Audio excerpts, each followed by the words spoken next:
இன்றைக்கு யுத்த காலங்களில் கூட எங்களோட சாரதிகள் அளப்பரிய சாதனைகளை செய்தவையால். என்னென்று சொன்னால் ஒரு ஊரடங்கு நேரத்தில் ஒரு முச்சக்கர வண்டி வெளியில் வரையலாது, லைட் போட்டு வரையலாது. அப்போ லைட்டுகளும் இல்லை முச்சக்கர வண்டிகளில்.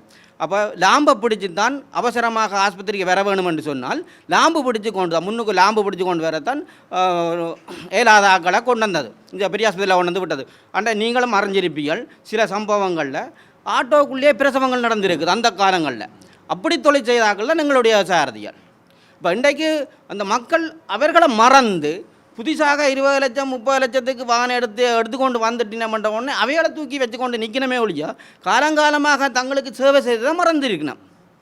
இப்போ நாங்கள் அதை குற்றமாக நாங்கள் கருதே இல்லை. உண்மையிலே இன்றைக்கும் எங்களுடைய சாரதியில் வந்து பாருங்கோ 15 டேஷ் ஆட்டோ கூட வச்சிருக்கணும்.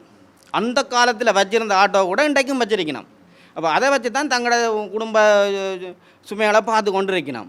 இப்படியான இதுகளை ஒருத்தரும் கருத்தில் எடுக்காமல் புதுசாக வர்ற ஒரு கம்பெனிக்கு தனிநபர் கம்பெனி ஒன்றுக்கு உழைப்பு மூலதனங்களை ஈட்டி கொடுக்கணுமே ஒழிய எங்களுடைய சாரதிகளை யாரும் திரும்பி பார்க்குறதில்ல. தயவு செய்து யாரெண்டாலும் இதை பார்க்குறாங்கள் எங்களோட சாரதிகளுக்கு நல்லது நடக்கக்கூடிய மாதிரி செய்து அந்த உதவுமாறு கேட்டுக்கொள்கிறோம்.